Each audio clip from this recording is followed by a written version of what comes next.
आक़िबतु लिल्मुत्तक़ीन वस्सलातु वस्सलामु अला सय्यिदिल अंबियाइ वल मुरसलीन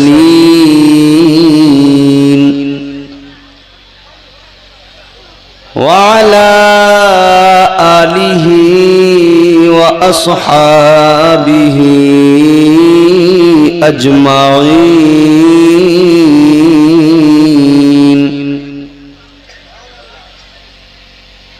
अम्मा बअदु फ़अऊज़ु बिल्लाहि मिनश शैतानिर रजीम।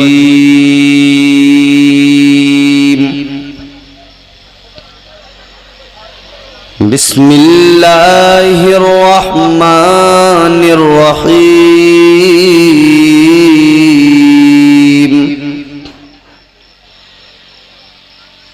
व इबादुर रहमानिल्लज़ीना यमशूना अलल अर्दि हौना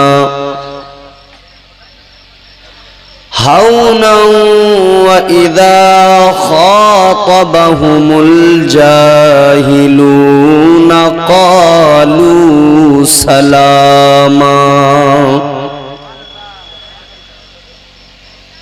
वल्लज़ीना यबीतूना लिरब्बिहिम सुज्जदन व क़ियामा।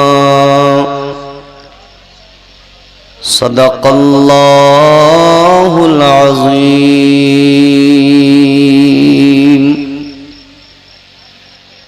गौसे आज़म बमने बेसरो सामा मददे क़िबला-ए दी मददे काबा-ए ईमा मददे बगिरदा बेबला उफ्ताद कश्ती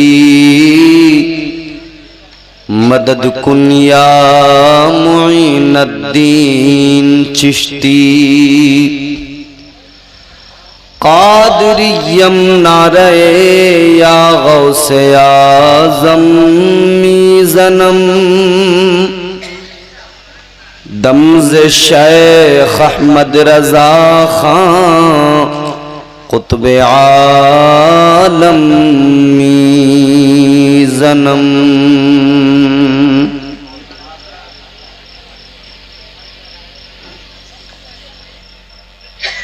अज़ीज़ाने गिरामी वक़ार,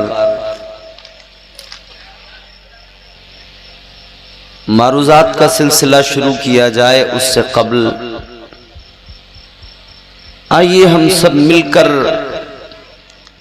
अपने आका व मौला मक़सूद कायनात, मतलूब कायनात, वजह वजूद कायनात, सदर बज़्म कायनात, फ़ख्र बज़्म कायनात, शान कायनात, जाने कायनात, वालिय कायनात, शरीफों में अशरफ, करीमों में अकरम, जमीलों में अजमल, हसीनों में अहसन, भूखों को खिलाने वाले, प्यासों की प्यास बुझाने वाले, नंगों को लिबास पहनाने वाले, हम सब के आका, मौला, मावा, मलजा, दाता, रूही फिदा हो जनाब मुहम्मदुर रसूलुल्लाह सल्लल्लाहु ताला अलैहि वसल्लम के दरबार गोहरबार में बाबाज़े बुलंद दुरूद पाक का हदिया पेश करें। पढ़ें अल्लाहुम्मा सल्ली अला सय्यिदिना व मौलाना मुहम्मदिन व बारिक वसल्लिम सलातुम व सलामन अलैका या रसूलल्लाह सल्लल्लाहु ताला अलैहि व आलिहि वसल्लम। आपने मुझसे कबल बेहतरीन नातो मनक़बत समात की। मद्दाह खैरुल अनाम वासिफ शाह हुदा मोहतरम मोहतशम हजरत जावेद रजा साहब जो राजस्थान से तशरीफ लाए, उनसे भी कबल एक बेहतरीन लबो लहजा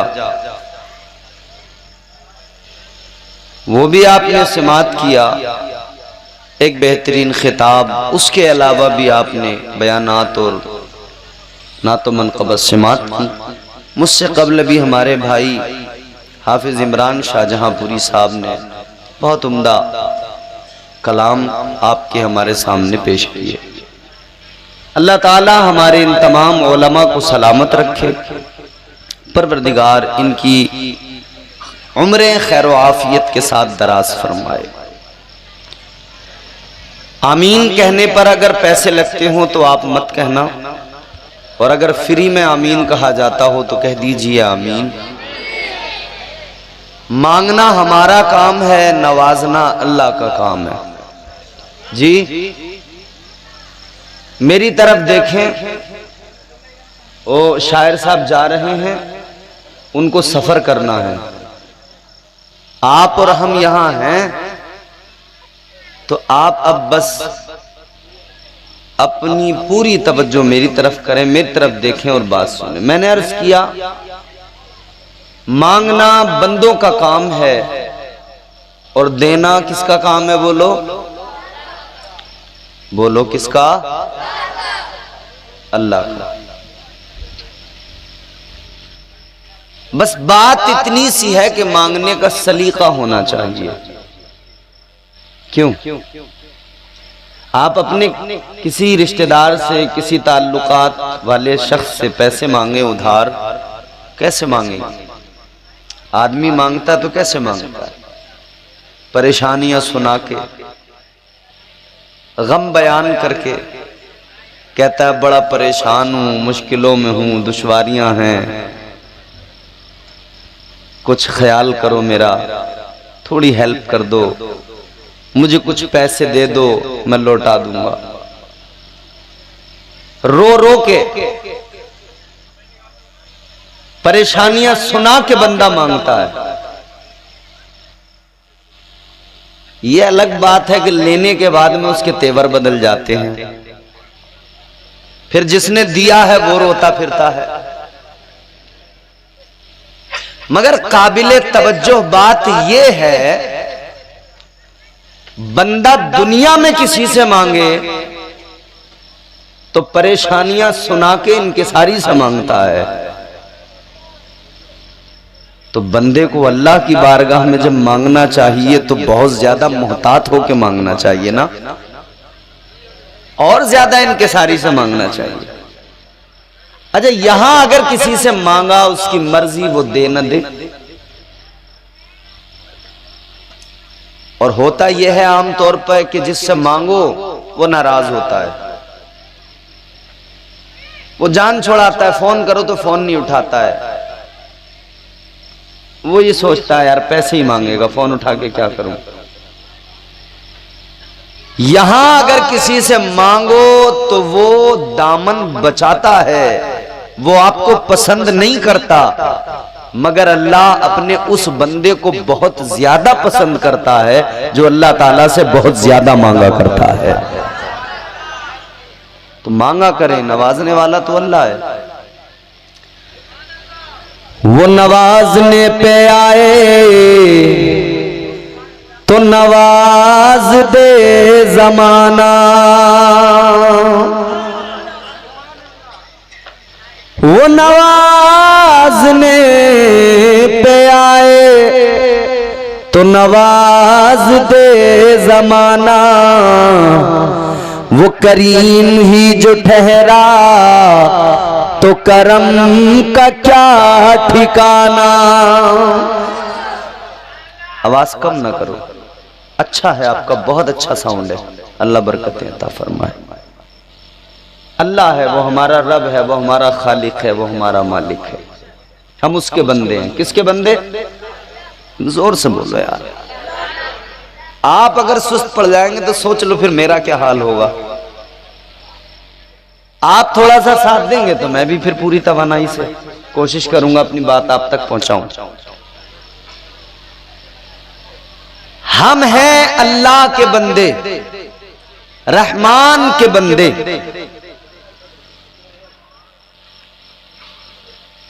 तो क्या रहमान के अलावा भी किसी के बंदे हैं? क्या अल्लाह के अलावा भी किसी के बंदे हैं? भाई गैर मुस्लिम हो, ईसाई हो, यहूदी हो, नसरानी हो, मजूसी हो, कोई भी हो, हैं तो सब अल्लाह के बंदे।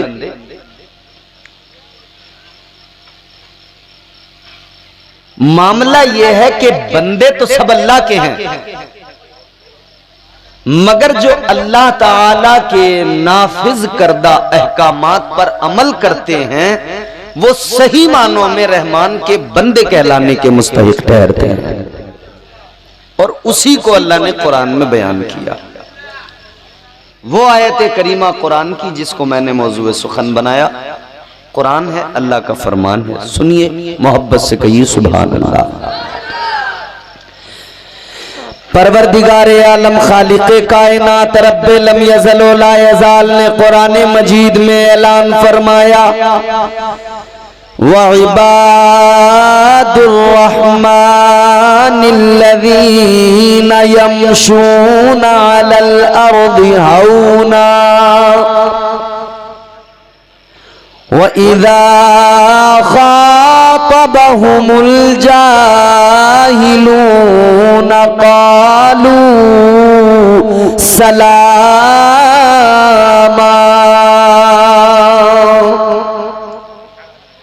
अल्लाह का कुरान कहता है रहमान के बंदों की खासियत ये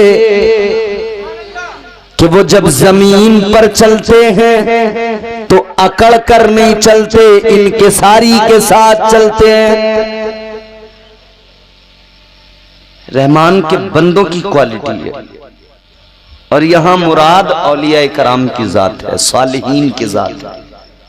हम गौसे आजम सरकार की महफिल सजा के बैठे हैं, उनकी सिफात भी सुने। परवरदिगारे आलम का कुरान कहता है रहमान के बंदे अकड़ते नहीं, रहमान के बंदे जमीन पे चलते हैं तो आहिस्ता आहिस्ता। रहमान के बंदे जमीन पे चलते हैं तो इनकिसारी के साथ, आजिजी के साथ। ऐ लोगों, कुरान पाक ने मिजाज दे दिया अकड़ना रहमान के बंदों की सिफत नहीं, इनकिसारी रहमान के बंदों की सिफत है। तो ये अकड़ना किसकी सिफत है? बुरी आदत, गलत आदत। अकड़ना रहमान के बंदों का काम नहीं, ये तो शैतान का काम है। सबसे पहले तो शैतान ही अकड़ा था। जब अल्लाह ताला ने हजरत आदम को पैदा किया, पहले बशर को पैदा किया, परवरदिगारे आलम ने हजरत आदम अलैहिस्सलाम को पैदा किया, फरिश्तों को हुक्म दिया, व इज़ क़ुल्ना लिल मलाइकति इसजुदू लि आदम फसजदू इल्ला इब्लीस। अल्लाह ने फरिश्तों को हुक्म दिया आदम को सजदा करो। अजीजाने गिरामी वकार, कुरान कहता है सब ने सजदा किया इल्ला इब्लीस, शैतान ने सजदा नहीं किया।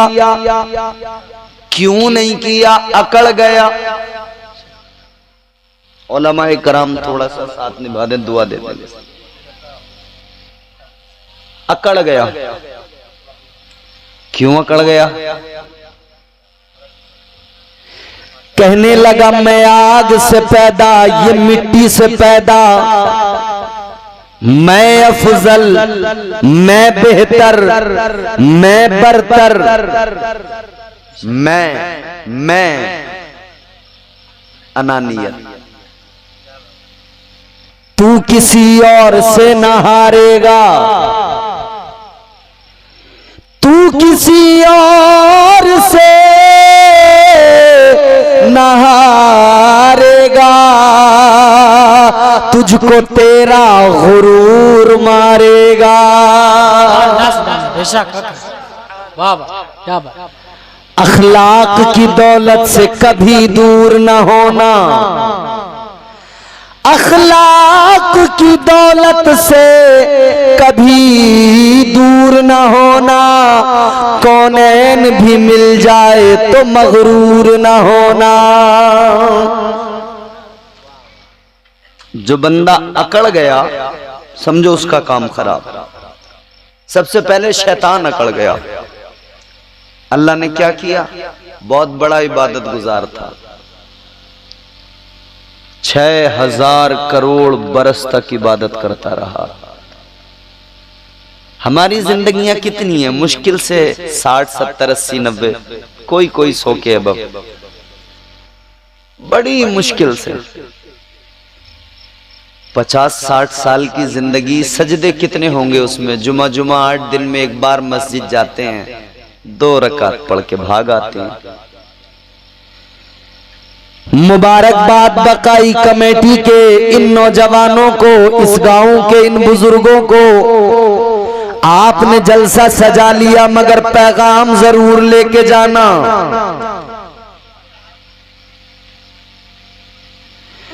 मुख्तसर है हमारी जिंदगियां, इन मुख्तसर जिंदगियों में मुख्तसर से सजदे।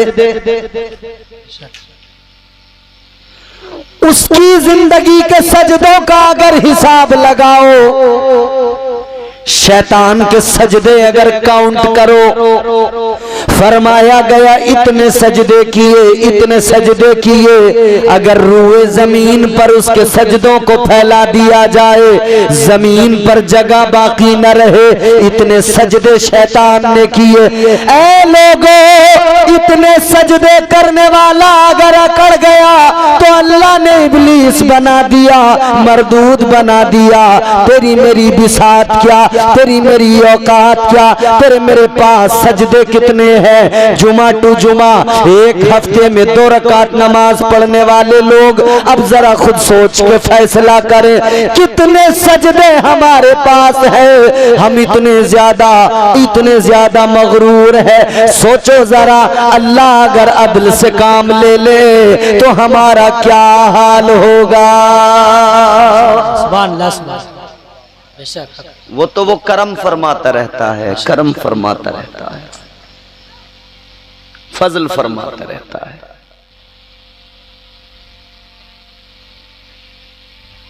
अच्छा, क्या किया था शैतान ने?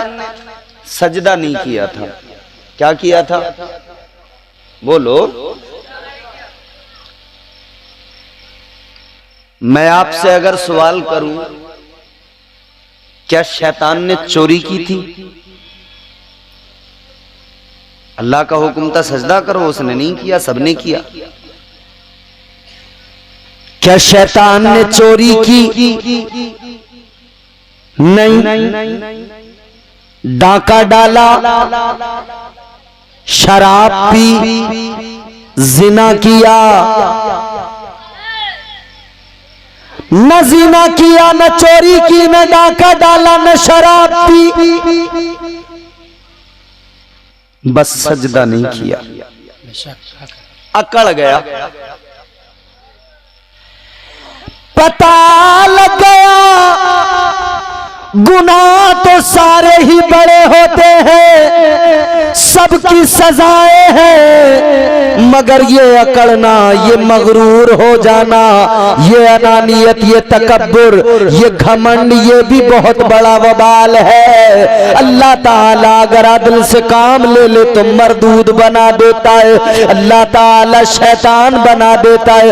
याद रखना, गौसे आजम सरकार की याद में जलसा सजाया है, पैगाम बारगाहे गौस का यही है, जिंदगी में कभी अकड़ना नहीं, इनके सारी के साथ जिंदगी गुजारना। क्योंकि ये सिफत औलिया की है। आगे क्या फरमाया? व इदा खातबहुमुल जाहिलूना कालू सलामा। जब जाहिल उनसे बात करते हैं तो वो सलाम करके आगे बढ़ जाते हैं। जाहिलों से नहीं उलझना, ये कम्युनिटी बड़ी खतरनाक है। पढ़े लिखे से बात करोगे, समझेगा बात को, दलाइल सुनेगा, मगर जाहिल से अगर बात करने लगे बेसर पैर की बातें करेगा। जाहिल से बात करने लगे उसका तो दिमाग खराब है ही, आपका भी दिमाग खराब कर देगा।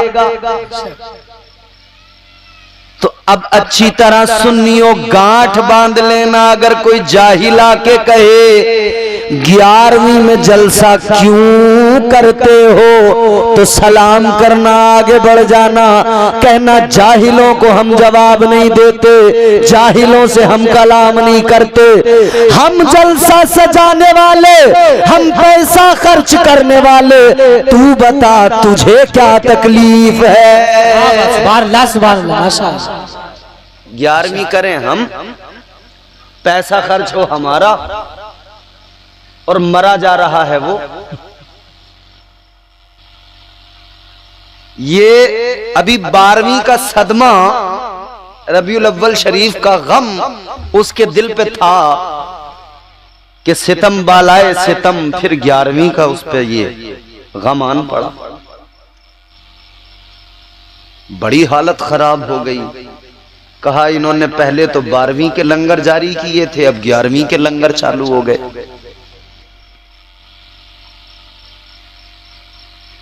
बात 11वीं के लंगर की आई, 12वीं के लंगर की आई, जलसों की आई, तो जाहिलों को गरीब याद आ गए। कहने लगे इतना पैसा इसमें खर्च कर दिया, गरीबों को दे देते। 11वीं 12वीं की बात आए, ख्वाजा की छठी की बात आए, तो तुम्हें गरीब याद आ गए। जब तुम्हारा बेटा आईफोन लेके आए, तुम्हें गरीब याद नहीं आते। भाई वो सैमसंग का वो छोटा वाला गुरु जो आता है फोन, वो भी तो बात कराता है ना। तो 1000-1200 रुपए में अपने बेटे को निपटा, बाकी के ऊपर के जितने पैसे आईफोन के हैं वो गरीबों में बांट, फिर नहीं बांटेगा। उसे गरीबों से लगाव नहीं है, उसे तुम्हारी 11वीं से तकलीफ है, उसे गरीबों से मोहब्बत नहीं है।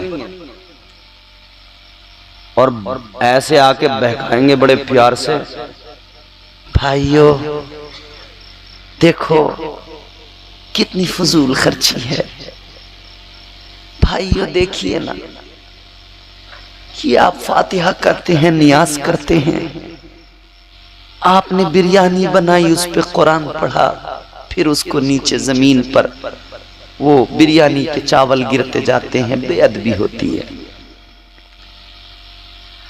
अगर तुझे लंगर के चावल गिरे हुए हैं उसकी तकलीफ है तो हम कहते हैं, अगर गिर रहे हैं तो तेरी मोहब्बत तो तब समझ में आए कि तू गिरे हुए चावलों को उठाने आ जाए। तू तो लंगर बंद कराने आया है, तू तो 11वीं खत्म कराने आया है। न इसे गरीबों से प्यार है, इसे सिर्फ 11वीं से परेशानी है, गौसे आजम सरकार के नाम लेने वालों से परेशानी है।